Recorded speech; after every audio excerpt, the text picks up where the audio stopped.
저도 한 사람의 아버지이자 또 아들로서 이 말씀 제목을 이 무겁고도 영광스러운 이름, 바로 아버지, The Father, a Heavy Yet Glorious Name 라는 타이틀을 가지고 같이 말씀을 나눠보기를 원합니다. 같이 한번 오늘 본문 말씀 에베소서 6장 1절부터 3절 말씀 같이 한번 짧은 내용이기에 같이 한번 읽어보면 좋겠습니다. 같이 읽겠습니다. 자녀들아, 주 안에서 너희 부모에게 순종하라. 이것이 옳으니라. 내 아버지와 어머니를 공경하라. 이것은 약속 있는 첫 계명이니 이로써 내가 잘되고 땅에서 장수하리라. 아멘. 오늘은 아버지 주일입니다. 미국에서는 매년 6월 셋째 주일이 되면 이 아버지 날로 지킵니다. 이 날은 1910년도에 소노라 더드라는 여사의 그 마음에서, 아름다운 마음에서 시작되었습니다. 그녀가 어머니 날, Mother's Day에 설교를 듣던 중에 그녀의 마음속에 한 사람이 떠올랐습니다. 아내를 먼저 떠나버리고 홀로 6남매를 키우며 평생을 고생하셨던 바로 자신의 아버지였습니다. 그 따뜻한 기억이 모여서 1972년에 바로 닉슨 대통령에 의해 국가 공식 기념일로 Father's Day가 제정되었습니다. 여러분, 우리는 지난달 우리 엄마의 이 사랑이 담긴 일생을 같이 묵상했습니다. 그러면 오늘은 누구를 우리가 기억해야 할까요? 바로 우리의 아버지입니다. 성경은 부모를 공경하는 것이 단순한 도덕이 아니라 하나님의 절대적인 명령이자 약속이 있는 첫 계명이라고 말씀합니다. 다시 에베소서 6장 2절에서 3절입니다. 내 아버지와 어머니를 공경하라. 이것은 무엇이라고요? 약속이 있는 첫 계명이라고 말하고 있습니다. 왜 사도 바울은 이 편지에서 이를 첫 계명이라고 말했을까요? 그럼 3절입니다. 이로써 내가 잘되고 땅에서 장수하리라는 약속을 주셨다라는 것이죠. 얼마나 중요하면 여러분, 하나님을 향한 이 계명들 바로 다음에 이 계명을 두셨나냐는 것이죠. 살인이나 간음하지 말라는 계명보다 앞서 나오는 것이 바로 이 부모 공경입니다. 이는 결혼 전에는 순종으로, 또 독립한 후에는 부모님을 존경하고 돌보면서 살아가는 이 실천적인 사랑을 의미합니다. 여러분, 혹시나 이렇게 위기를 맞거나 몸이 아플 때 무의식적으로 누구를 먼저 부르십니까? 주사를 맞거나 아니면 아픈 고통, 치료를 할 때 먼저 터져 나오는 말이 뭐죠? 엄마가 튀어나오죠. 엄마! 저희 아이들하고도 이렇게 놀러 가서 높은 수영장 미끄럼틀이나 높은 데서 올라가서 내려올 때 가장 누구를 먼저 불러요? 엄마를 찾더라고요. 속으로 아빠로서 무슨 생각이 들죠? 예, 섭섭하죠. 왜 맨날 엄마만 찾냐라는 것이죠. 근데 여러분, 엄마의 사랑은 결국 이 품에서 느껴지는 것입니다. 태어날 때부터 품에서 엄마의 사랑을 경험하고, 아버지의 사랑은 어깨에서 느껴지기 때문입니다. 어머니는 눈물로 사랑하고 아버지는 책임으로 사랑합니다. 그래서 우리는 종종 아버지의 사랑을 언제 깨닫느냐? 철이 들고 늦게 깨닫는다는 것이죠. 돌아보면 우리가 편히 잠들 수 있었던 것도, 학교에 갈 수 있었던 것도, 또는 이 자리까지 올 수 있었던 것도 묵묵히 그 책임을 감수해 준 아버지의 사랑 때문이 아닐까 생각을 해봅니다. 어쩌면 우리는 그동안 아버지의 사랑을 너무나 당연하게 여겨왔는지도 모릅니다. 그렇기 때문에 오늘 이 시간을 통해서 하나님께서 가정에 세우신 이 아버지는 과연 어떤 존재여야 하며, 우리는 또 어떤 아버지가 되어야 하고, 또 우리는, 자녀들은 아버지를 어떻게 바라봐야 할지를 말씀을 통해 나눠보고자 합니다. 첫 번째, 아버지는 누구입니까? 가족을 책임지는 머리입니다. Father is the responsible head of the family. 에베소서 5장 23절 다시 봅니다. 이는 남편이 아내의 머리됨이 그리스도께서 교회의 머리됨과 같음이니라고 말씀하고 있습니다. For the husband is the head of the wife as Christ is the head of the church. 성경은 남편이자 아버지를 가정에 뭐라고 말씀하고 있습니까? 머리라고 말씀하고 있습니다.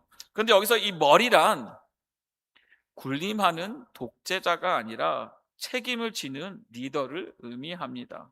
대접받는 자리가 아니라 섬기는 자리라는 것이죠. 명령하는 자리가 아니라 희생하는 자리라는 것입니다. 이를 사도 바울은 남편이자 아버지를 가정의 머리라고 말하면서 어떠한 모델링을 말씀하고 있습니까? 바로 예수 그리스도에게서 그 모델을 찾고 있습니다. 그리스도께서 교회의 머리됨과 같으니라고 말하고 있습니다. 그럼 예수님이 어떻게 교회의 머리가 되셨습니까?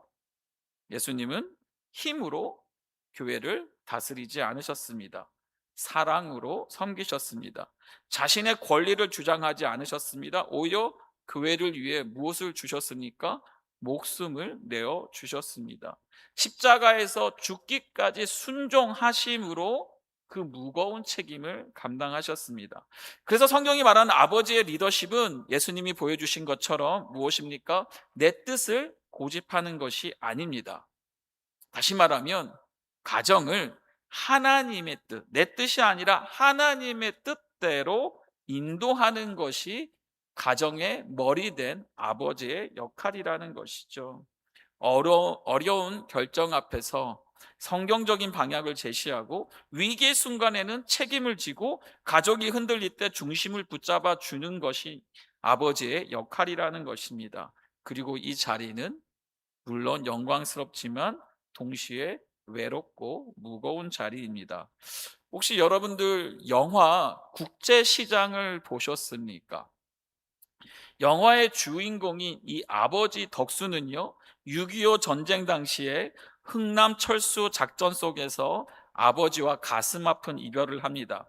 그때 아버지는요, 어린 덕수의 손을 꼭 붙잡고 마지막 유언도 같은 말을 남깁니다. 덕수야, 이제부터는 너가 가장이다. 내가 식구들을 책임져야 한다. 이 어린 덕수에게는 감당하기엔 너무나 무거운 말이었지만 덕수는 평생 그 한마디를 가슴에 품고 살아갑니다. 동생들의 학비를 벌기 위해서 목숨을 걸고 독일의 탄광의 강부로 가고 베트남의 전쟁터에 기술자로 뛰어들며 온갖 고생을 마다하지 않습니다. 자신의 꿈은 다 포기한 채 오직 가족을 지키기 위한 가장의 무게를 홀로 짊어진 것입니다. 이 영화의 하이라이트는 세월이 지나서 백발의 할아버지가 된 덕수는 방 안에서 홀로 아버지의 낡은 사진을 보며 어린아이처럼 엉엉 울며 이렇게 고백합니다. 아버지, 저 이만하면 잘 살았죠? 근데 왜 이렇게 힘들었는지 모르겠습니다. 이 장면을 보면 많은 사람들이 눈물을 흘립니다. 왜 그럴까요? 아마도 그 고백이 단지 영화 속의 이야기가 아니라 덕수만의 이야기가 아니라 우리 아버지들의 이야기이기 때문이 아닐까 생각해 봅니다. 어쩌면 오늘 이 자리에 앉아 계시는 우리 아버지들의 가슴 속에도 이 소리 없는 외침이 아니냐라는 것이죠. 덕수가 아버지를 향한 사랑과 약속 때문에 그 모든 힘든 세월을 버텨냈듯이 우리의 참된 아버지가 되시는 하나님께서는 우리에게, 아버지에게 바로 이 가정을 맡기셨습니다. 힘들었지, 수고했다 며 우리에게 우리의 눈물을 닦아주실 하나님, 진짜 하나님 아버지를 계시기에 우리는 오늘도 어찌 보면 이 영광스러운 길을 걸어가고 있지 않는가 생각해 봅니다. 그래서 오늘 이 자리를 빌어서 가족을 위해 묵묵히 책임을 감당하며 살아오신 모든 아버지들께 존경과 감사의 말씀을 전합니다. 하나님께서 기억하시고 하나님께서 반드시 축복하실 줄 믿습니다. 성경 속의 야곱의 인생도 다르지 않았습니다. 야곱에게 4명의 아내와 12명의 아들과 1명의 딸을 데리고 있었습니다. 그리고 수많은 종들과 생업을 책임져야 했습니다. 이 많은 식솔들의 머리로서 얼마나 스트레스가 많고 고생도 많고 슬픔과 고통의 시간을 경험했는지 그가 노년에 애굽의 바로왕 앞에서 이렇게 고백합니다. 창세기 47장 9절입니다. 야곱이 바로에게 아뢰되 내 나그네의 길이 세월이 몇 년이라고요? 130년이나이다.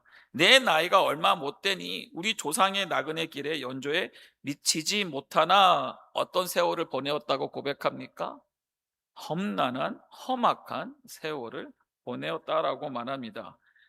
아, 얼마나 솔직한 고백입니까? 야곱은 결코 완벽한 아버지가 아니었습니다. 야곱의 이야기를 들어보면 실수도 많았고 실패도 많았고 또 온갖 상처도 많았습니다. 그러나 그는 수많은 위기 속에서도 이 가족을 포기하지 않았다라는 것이죠. 특별히 그가 압복강가에서 하나님께 매달리며 부르짖을 때에 하나님은 그를 붙드시고 도우셨습니다. 그리고 하나님은 야곱 한 사람을 통해 이스라엘이라는 민족을 세우셨고 결국 메시아가 오시는 온 인류 구원의 역사의 길을 이루셨습니다. 야곱이 위대해서인가요? 아니라는 것이죠. 하나님께서 그 야곱을 붙드셨고 도와주셨기 때문입니다. 최근에 이 목축업, 축산업을 하는 분들의 영상을 보면서 제가 다시 이 목자의 역할이 무엇인지 생각해 보게 되었습니다. 여러분, 목자라고 하면 어떤 이미지가 떠오르나요? 아마 이와 같은 이미지가 떠오르지 않습니까? 푸른 초원의 배경으로 지팡이를 들고 양떼를 평화롭게 인도하는 이미지가 떠올리지 않습니까? 그런데 그 영상 속에서 현실은 다르다라는 것이죠. 이미지 두 번째를 보시면 목자는 하루 종일 뭘 합니까?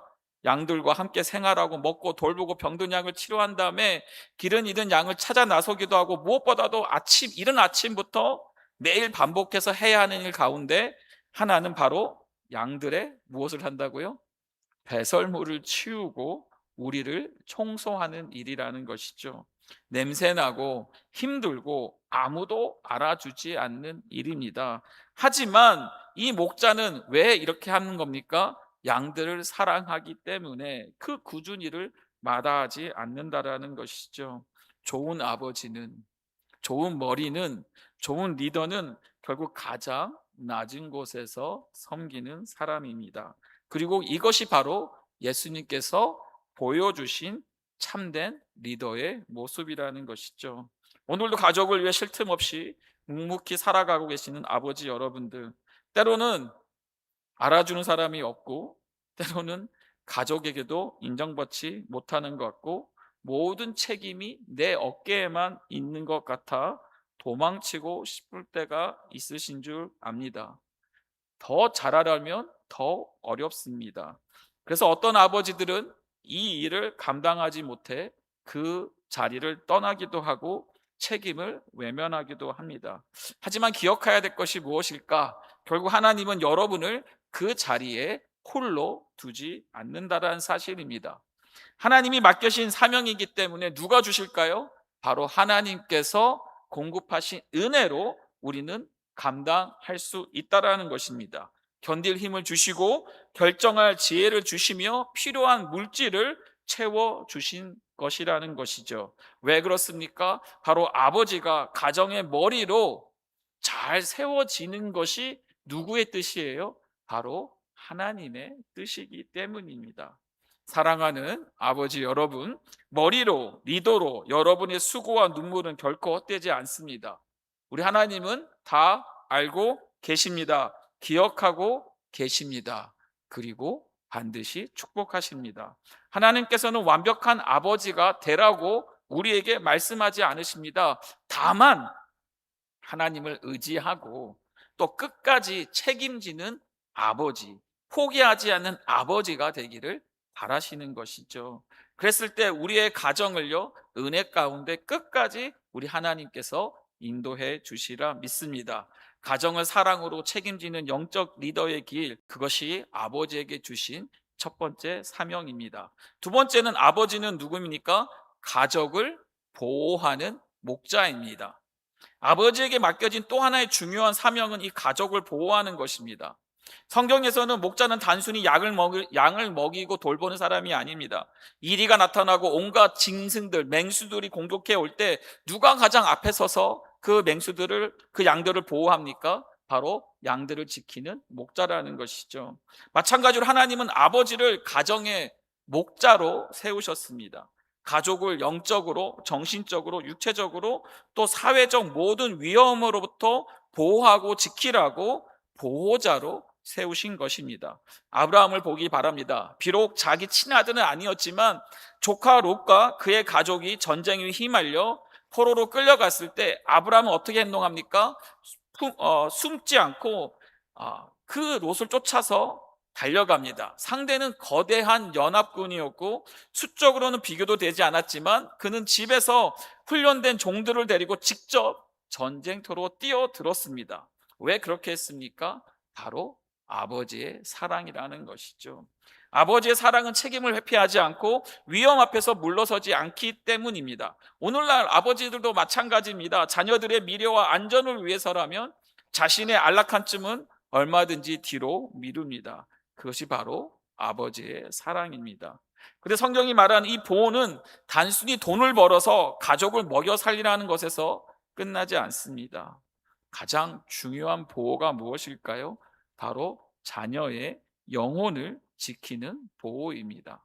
자녀가 지금 무엇 때문에 힘들어하는지, 어떤 친구들과 어울리고 있는지, 무엇이 그들의 마음을 흔들고 있는지, 무엇이 그들의 믿음을 약하게 만드는지 관심을 가지고 살펴야 합니다. 여기서 중요한 사실이 하나가 있습니다. 보호는요, 감시나 통제가 아닙니다. 보호는요, 소통과 관계에서 시작이 됩니다. 대화가 끊어지고 마음의 문이 닫히면 자녀가 어떤 위험에 처해 있는지 전혀 알 수 없습니다. 좋은 아버지는 말을 많이 하는 사람이 아니라 자녀의 이야기를 먼저 들어주는 사람입니다. 자녀가 자신의 이야기를 먼저 고민과 상처를 솔직하게 털어놓을 수 있는 이 안전지대가 아버지의 역할이 되어야 한다라는 것이죠. 말씀 준비하면서 한편으로는 우리가 아버지가 방치하면 세상이 자녀의 마음을 빼앗아 간다는 사실을 다시 한번 돌아보게 됩니다. 여러분들에게 질문 드려요. 자녀들이 힘들 때, 힘든 일이 생겼을 때 가장 먼저 아버지를 찾을 수 있는 안전지대가 되어 계십니까? 우리 가정에는 마음을 나눌 수 있는 이 대화가 살아 있습니까? 성경에는 이 보호의 책임을 소홀히 했던 아버지의 이야기들도 고발하고 있습니다. 엘리 제사장은 두 아들인 홈니와 비나하스의 죄를 알면서 방관하였고 결국 온 가문이 몰락했다라는 것을 성경은 우리에게 알려주고 있습니다. 또 위대한 다윗 왕 역시 자녀들의 문제를 적절하게 다루지 못해서 가정 안에 큰 상처와 비극을 경험했습니다. 첫째 아들 암논은 이복 여동생 다말을 겁탈하였고 또 압살롬은 복수심에 이 형 암논을 살해하였습니다. 이후에 압살롬은 아버지 다윗에게 반역을 하였고 또한 아도니아 역시 교만하여 스스로 왕이 되려 하다 비참한 최후를 맞이했습니다. 무엇을 말하고 있습니까? 이 방치는 사랑이 아니고 무관심은 보호가 아니라는 겁니다. 반대로 훌륭한 아버지 예가 이 욥에게서 찾아볼 수 있습니다.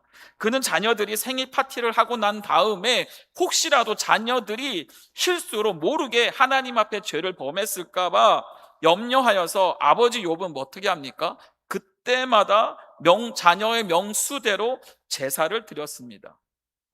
자녀들을 위해 예배드리고 기도하며 이 영적인 울타리를 세운 것이죠.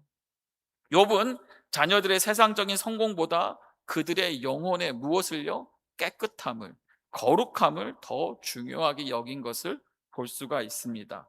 결국 아버지가 가정을 위해 할 수 있는 가장 강력한 보호는 무엇일까요? 바로 기도라는 겁니다. A father's most powerful shield for his family is prayer. 아버지의 경건한 삶과 기도를 통해 하나님께서 가정을 지키시고 자녀들을 보호하십니다. 자녀의 방문 앞에서 조용히 손을 얹고 기도하는 아버지, 출근길에 자녀들의 이름을 하나하나 불러가며 기도하는 아버지, 멀리 떠나 있는 자녀를 위해 눈물로 중보하는 아버지, 그 기도를 하나님은 결코 가볍게 여기지 않으십니다. 세상은 그런 기도를 보지 못할지 몰라도 우리 하나님은 반드시 기억하신다고 말씀하십니다.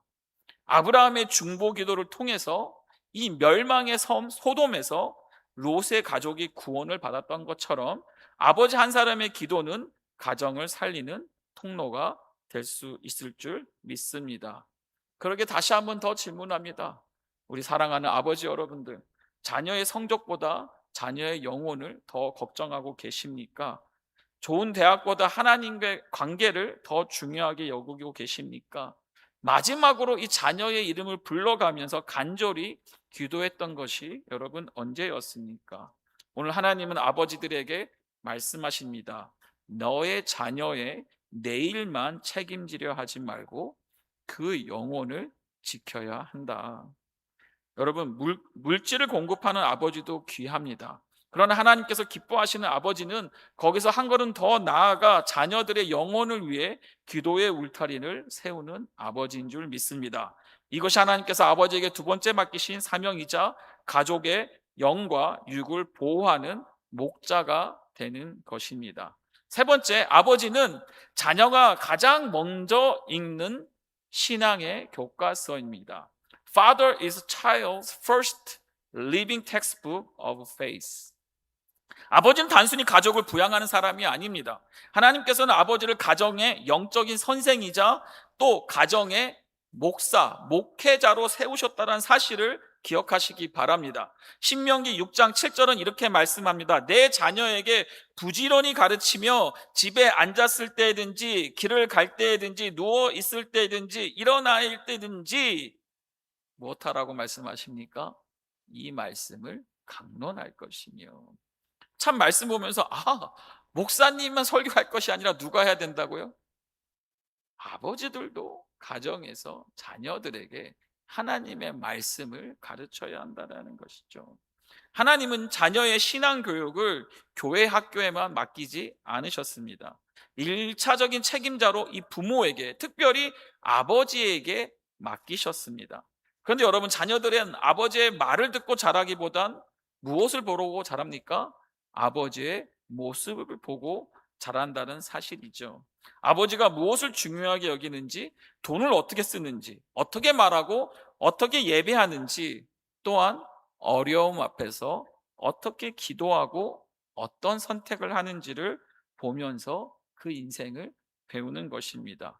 아까 찬양을 드리면서 제가 무슨 장면을 보았냐면, 우리 이성준 집사님이 기타를 치고 찬양을 인도하고 그 옆에 누가 서 있어요? 우리 구본영 집사님이 또 노래를 하고 그 뒤에 누가 앉아 있습니까? 두 아들이 드럼을 치고 한 아들은 베이스를 치면서. 참 왜 저렇게 가족들이 할까요? 바로 아버지 이성준 집사님의 역할이 본이 되고 보여지다 보니 자연스럽게 그 교육이 이루어졌다는 것이죠. 그래서 누군가 이렇게 말합니다. 자녀는 부모가 쓰는 편지이고 부모는 자녀가 읽는 책이다. 영어로 조금 더 와닿습니다. Children are letters written by parents and parents are books read by children. 성경을 보아도 그렇습니다. 유다의 아사 왕은 조상 다윗의 믿음의 본을 따라 하나님 앞에서 정직하게 살았습니다. 열왕기상 15장 11절입니다. 아사가 누구요? 그의 조상 다윗같이 여호와의 보시기에 정직하게 행하며. 물론 여러분, 다윗은 완벽한 사람이 아니었습니다. 믿음의 본도 남겼지만 씻을 수 없는 실수의 흔적도 남겼습니다. 하지만 다윗이 철저히 회개하고 하나님을 눈물로 예배했던 그 아버지의 영향력은 누구에게도요? 다음 세대에게도 이어졌다라는 사실입니다. 좋은 것이든 또한 나쁜 것이든 늘 자녀들에게 이 아버지는 영향력을 남긴다라는 것이죠. 자녀의 눈에 선명한 도장을 남기는 것입니다. 그렇기 때문에 아버지는 늘 자녀들에게 어떤 본이 되어야 될까요? 좋은 모범이 되도록 노력해야 합니다. 사랑하는 여러분, 지금 여러분들은 자녀들에게 무엇을 보여주고 있습니까? 다시 한번 말이 아니라 우리의 모습인 것을 기억하시기 바랍니다. 바울도 여러분 같은 원리를 적용하고 있습니다. 그래서 교회의 지도자를 세울 때 그 조건 중에 하나가 무엇이냐면 그 사람, 그 직분자의 자녀들을 보라고 말합니다. 디도서 1장 6절입니다. 책망할 것이 없고 한 아내의 남편이며 방탕하다는 비난을 받거나 불순종하는 일이 없는 누구를요? 믿는 자녀를 둔 자라야 할지라. 왜 사도 바울은 이렇게 말했을까요? 결국 가정에서 신앙을 세우지 못하는 사람은 교회를 건강하게 세울 수 없다라는 것입니다. 아버지가 여러분, 할머니, 할아버지를 정성껏 공경하면 그의 자녀는 무엇을 배웁니까? 효도를 배웁니다. 아버지가 아내를 존중하고 사랑하면 그 자녀는 행복한 가정을 꿈꾸게 됩니다. 아버지가 세상에서 정직하고 관대하면 자녀는 이웃을 섬기는 사람으로 자라게 됩니다. 아버지가 하나님을 뜨겁게 예배하면 자녀도 예배를 인생의 최고 가치로 여기게 되는 것이죠. 무엇보다도 아버지가 하나님을 사랑하면 자녀 또한 하나님을 사랑하는 법을 배우게 됩니다. 말씀 보면서 이 자녀의 마음은 마치 하얀 종이와도 같다라는 것입니다. 그 위에 아버지가 무엇을 그리고 어떤 색을 칠하냐에 따라서 아이의 가치관과 신앙이 형성되는 것을 볼 수가 있습니다. 여러분, 이 코리 텐 붐이라는 여사의 이름을 들어보신 적이 있으십니까? 이 코리 텐 붐은 제2차 세계대전 당시에 유대인들을 숨겨주다가 체포되어서 강제 수용소에 갇혔던 네덜란드의 그리스도인입니다.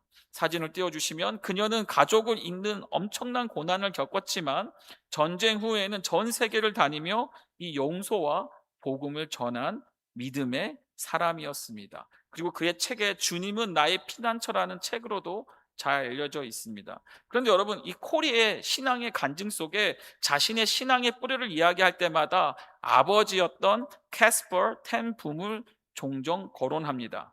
그의 아버지는요, 유명한 목사도 아니었고 큰 부자도 아니었습니다. 작은 시계 가게를 운영하던 평범한 한 가정의 가장이었습니다. 그러나 그는 매일 가족과 함께 성경을 읽고 기도했고 삶으로 하나님을 보여주는 아버지였습니다. 어느 날 이 어린 코리가 미래에 대한 두려움을 이야기하자 아버지는 코리에게 이렇게 말합니다. 코리야, 우리가 기차표를 언제 받니? 기차를 타기 전에 바로 전에 주지 않니? 하나님도 필요한 은혜를 꼭 필요한 순간에 주신다. 이 한마디가요, 훗날 이 코리가 수용소에서 온갖 고난을 견디는 힘을 되었다라는 것입니다. 그래서 코리는 나중에 이렇게 고백했습니다. 나는 아버지를 통해 하나님이 어떤 분이신지 배웠습니다. 생각해 보세요. 자녀들은 하나님을 눈으로 볼 수 없습니다. 그래서 누구에게요? 가장 가까이에 있는 아버지를 통해 하나님을 배우게 된다라는 것이죠. 아버지가 약속을 지키면 하나님도 신실한 분으로 배우고, 아버지가 사랑하면 하나님도 사랑의 하나님으로 배우고, 아버지가 용서하면 하나님도 용서의 하나님으로 배우게 됩니다. 물론 완벽한 아버지는 없습니다. 그러나 하나님을 사랑하고 의지하는 아버지의 모습은 자녀들에게 하늘 아버지를 보여주는 가장 강력한 설교가 된다라는 것입니다.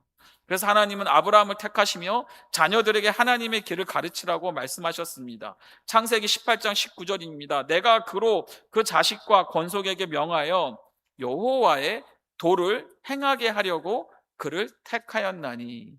아브라함을 택한 목적 중에 하나가 무엇이라고요? 바로 여호와를 도를 지켜 의와 공로로 행하게 하려고 택했다고 말씀합니다. 이는 나 여호와가 아브라함에 대하여 한 말한 일을 이루려 함이니라. 여러분, 말씀은 주일 오전 1시간만 배우는 것이 아닙니다. 삶 속에서 반복적으로 듣고 보고 경험해야지만 그 마음에 새겨지는 것입니다. 그래서 아버지는 자녀에게 첫 번째 목사요, 첫 번째 교사라는 것입니다. 신앙은 가정에서 전수됩니다. 주일 1시간에 드리는 예배보다 월요일부터 토요일까지 살아내는 아버지의 모습에서 이 모습이 자녀에게 더 큰 영향을 미칠 수 있습니다. 우리 자녀들은 우리의 말보다 우리의 삶에서 배우고 있다는 사실을 기억하시길 바랍니다. 그러기에 또 질문은, 여러분들의 자녀들은 여러분을 통해 어떤 하나님을 보고 있을까요? 여러분들이 남기고 있는 신앙의 유산은 무엇입니까? 다시 말씀드리지만 누구도 완벽한 아버지가 될 수는 없습니다. 그러나 어떤 아버지요? 하나님을 믿고 의지하고 더 나아가 회개할 수 있는 아버지는 될 수 있다라는 것입니다. 실수했을 때 자녀에게 미안하다고 말할 수 있는 아버지, 또 잘못했을 때 하나님 앞에 무릎을 꿇을 수 있는 아버지, 넘어져도 다시 하나님께 돌아오는 그 아버지, 그 모습이야말로 자녀에게는 가장 강력한 신앙 교육이 되는 줄 믿습니다. 네 번째는, 아버지는 하나님의 사랑을 보여주는 통로입니다. Father is the channel of the God's love. 아버지의 사랑은요, 단순한 감정이 아닙니다. 자녀가 하나님을 이해하는 가장 가까운 창문입니다. 어린 시절에 여러분, 아버지의 따뜻한 사랑을 받고 자란 아이들은요, 세상 속에서도 비교적 건강한 자존감을 가지고 살아갑니다.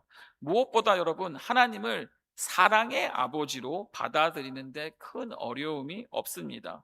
하나님을 신뢰하는 법을 자연스럽게 배웁니다. 반대로 여러분, 아버지가 늘 부재였고 두렵고 거리가 있는 존재였거나 폭력적이고 엄격하기만 했다면 우리의 참된 아버지 하나님을 사랑이 아닌 두려운 심판자로 오해하곤 합니다.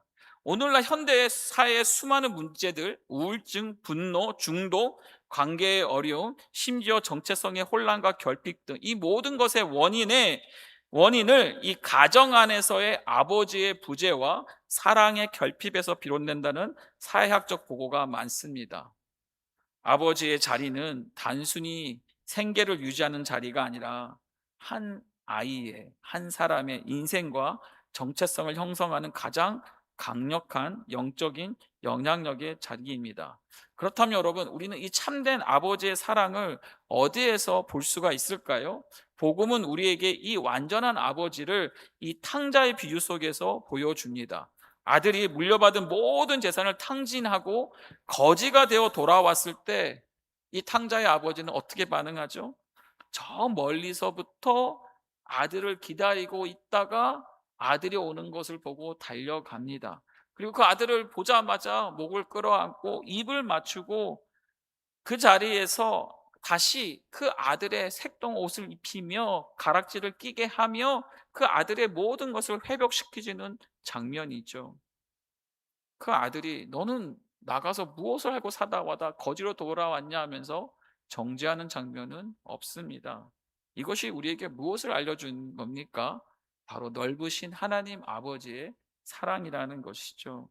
그래서 성경은 아버지를 가리켜서 하나님의 사랑을 대변하는 통로라고 말합니다. 시편 103편 13절입니다. 아버지가 자식을 긍휼히 여긴 같이 여호와께서는 자기를 경외하는 자를 긍휼히 여기신다. 또한 성경은 분명히 에베소서 6장 4절에 이렇게 말합니다. 또 아비들아, 너희 자녀를 어떻게 하지 말라? 노엽게 하지 말라. 이는 단순히 엄격하게 하지 말라는 뜻이 아닙니다.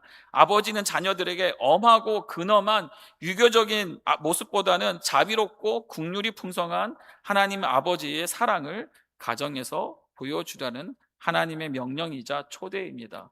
또한 예수님은 하나님 아버지가 언제나 함께 하시며 지극히 사랑하시는 분이라고 말씀하십니다. 요한복음 17장 23절입니다. 곧 내가 그들 안에 있고 아버지께서 내 안에 계시어 그들로 온전함을 이루어 하나가 되게 하려 함은 아버지께서 나를 보내신 것과 또 나를 사랑하신 같이 그들도 사랑하신 것을 세상으로 알게 하려 함이라. 그러니까 이 하나님은, 하나님의 아버지됨은 이 사랑의 관계 속에서 드러난다라는 것이죠. 결국 예수님께서 십자가에 달리신 이유도 이것입니다. 무엇입니까? 하나님이 우리를 얼마나 사랑하시는지를 가장 확실하게 보여주기 위해서라는 것이죠. 사랑은 마음에만 머물러 있으면 결코 전달되지 않습니다. 사랑은 보여질 때, 표현될 때 전달이 됩니다. 그래서 아버지는 사랑을 느끼게 하는 사람이 아니라 보여주는 사람이 되어야 합니다. 말로 사랑을 표현하고 따뜻하게 안아주고 축복하며 기도해주고 짧은 문자 한 줄이라도 마음을 전하는 사람이어야 합니다. 사랑한다. 너를 위해 기도하고 있다. 너는 참 소중한 나의 아들이자 딸이다. 이러한 짧은 말들이 여러분 자녀들의 마음을 살리고 그들의 인생의 표대를 방향을 세운다라는 것이죠. 사랑하는 아버지 여러분, 표현되지 않는 사랑은 전달되지 않습니다. 간혹 그런 말 하죠. 다 알지. 다 알겠지.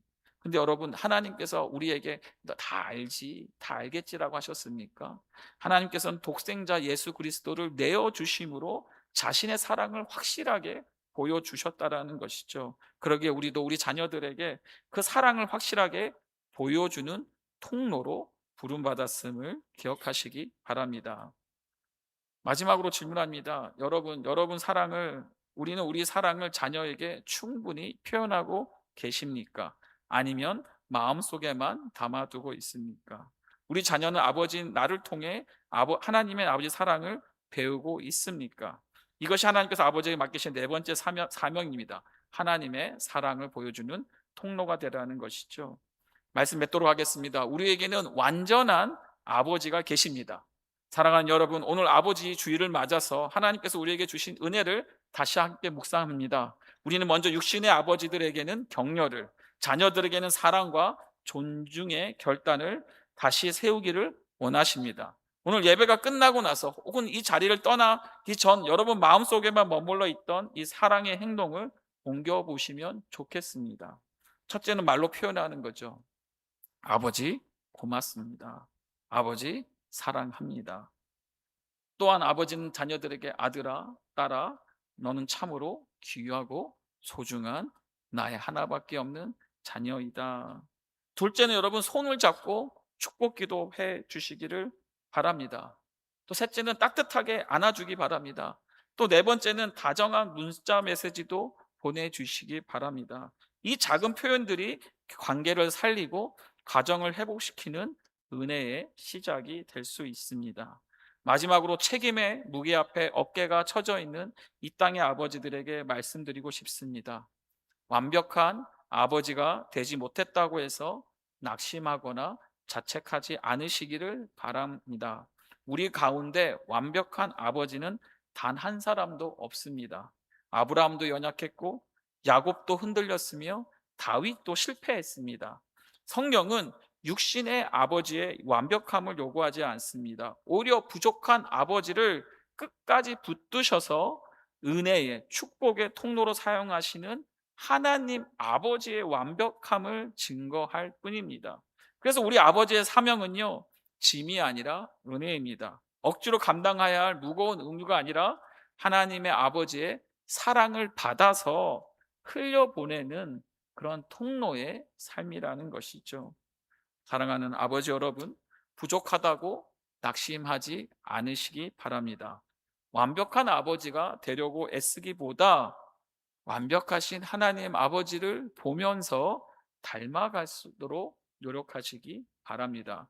또한 우리 사랑하는 자녀 여러분들은 부모의 부족함만 보지 않기를 바랍니다. 오히려 그 뒤에서 묵묵히, 때로는 안 보이지만 가족을 위해 흘린 눈물과 수고와 그 헌신과 그 사랑을 여러분들이 꼭 기억할 수 있기를 바랍니다. 오늘 이 아버지 주일을 맞아서 우리의 모든 가정에 이 영적인 질서가 다시 회복되기를 원합니다. 아버지는 사랑으로 섬기고 자녀는 존경으로 순종하고 하나님의 사랑이 온 가정에 강물처럼 흘러넘치기를 축복합니다. 더 나아가 우리가 몸담고 있는, 우리가 귀하게 여기는 이 가정이 이 땅 위에 하나님 아버지의 사랑을 비추는 작은 천국이 되기를 주님의 이름으로 간절히 축복합니다. 아멘.